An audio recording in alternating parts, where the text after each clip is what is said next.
The game that I'm reviewing today probably won't require an introduction for most people.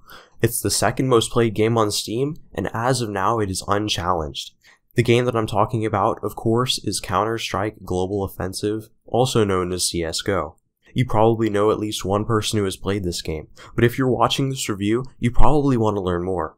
Counter-Strike Global Offensive released in 2012 and was made by Valve, the founders of Steam. Over the 5 years that it's been on the market, it's seen its way through multiple patches, updates, and balance tweaks.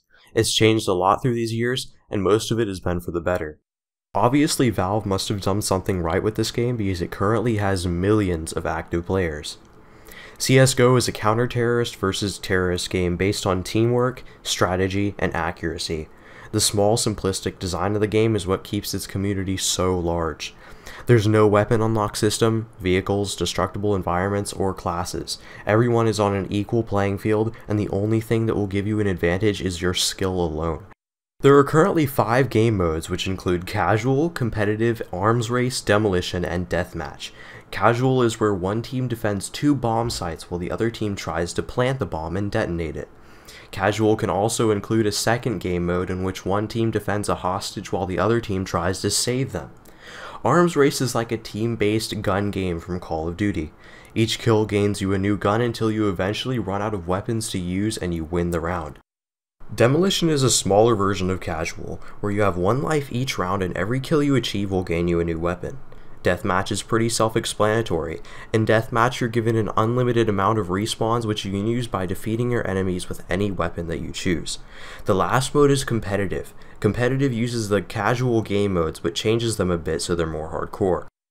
These matches last longer and have less players than casual matches. A competitive match will assign you with other players of a similar skill level, which is determined after 10 rounds of play. Friendly fire is enabled and you're given the option to buy some extra gadgets that you're not allowed to purchase in casual. In both the casual and competitive game mode, you can earn temporary in-game money which you can use to buy weapons. You get to keep these weapons until you die or the game ends. Obviously, these guns increase in price depending on their power. You're not given the option to buy any permanent items or weapons. Every item that will affect gameplay in a significant way can only be bought during the matches. Because of the way that the weapon system is set up, CSGO is focused on skill rather than reaching the next level to unlock the next gadget. Instead of working towards prestiging your weapons or unlocking attachments, you'll be focusing solely on increasing your accuracy and getting better at the game. If you really enjoy CSGO, you'll probably find yourself practicing daily to try and increase your skill. This isn't a game that you can just jump into and expect to destroy people. Unfortunately, this game doesn't have any kind of single-player campaign. I doubt that a campaign would have gone over too well in a game like this, but it would have been nice if Valve at least gave it a try. If you're really bummed about the lack of single-player, you have the option to play some of the custom maps and game modes from the Steam Workshop. You will encounter your good share of glitches and low-quality maps if you try this though. Of course, this is to be expected when nearly anyone can upload their maps to the workshop. There's a large variety of maps which range from dull office buildings to ancient temples. Even though there's a large amount of maps, the player base tends to flock to the ones set in the Middle Eastern locations. Dust 2 is the most played map in the entire game.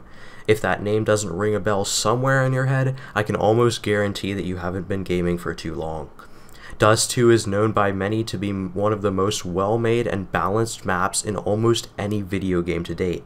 If you don't like the map, you probably hate it, since it's one of the top most overplayed maps in the game.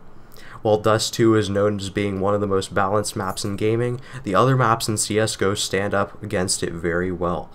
You'll rarely see one team winning simply because of map imbalance. The maps aren't the only thing that's extremely well balanced too.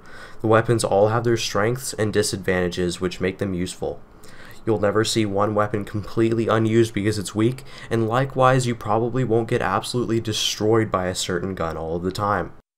Obviously there are guns which are very powerful, but they all have their disadvantages. With the way that the weapon system is set up, the game is anything but imbalanced. Like I said, every weapon is available to everyone, but you have the option to buy skins for them with hard currency.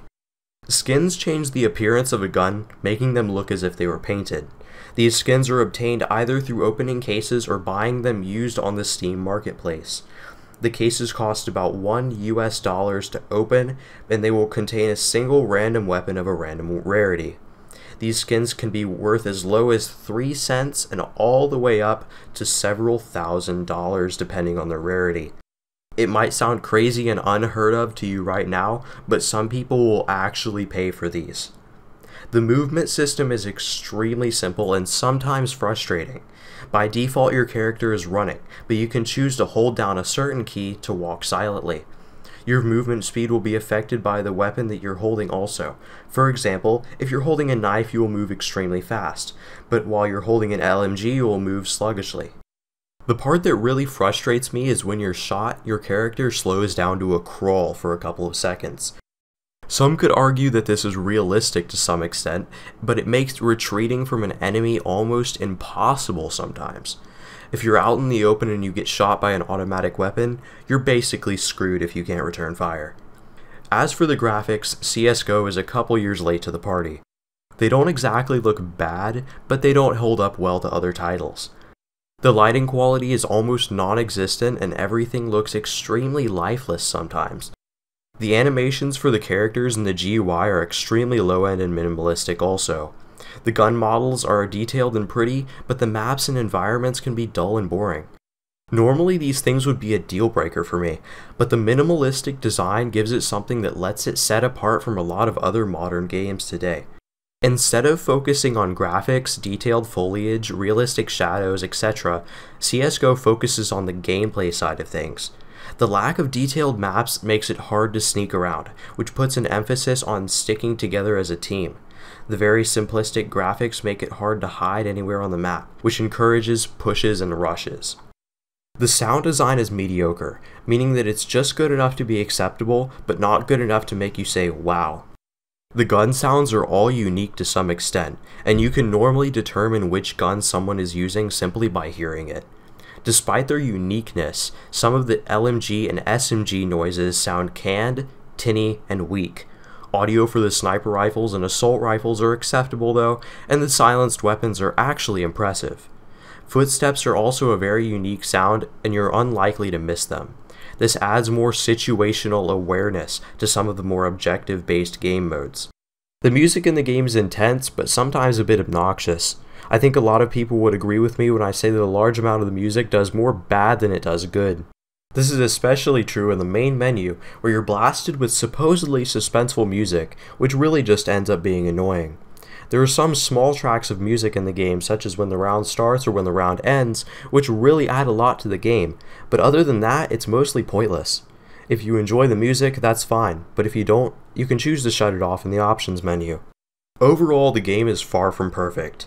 It's mediocre in a lot of its features, but it has a certain charm to it that keeps me and several other people coming back for more.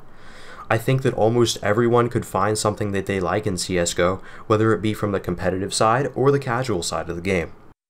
Even people that I know who dislike this game and say that it's overrated, still play it because of the simple, fast-paced fun that it holds. Csgo has both an arcade and a serious side to it. You can choose to partake in whichever one of those that you like. I don't like to sum up my reviews into percentages or score numbers, because it's impossible to predict how much every one of you would like this game.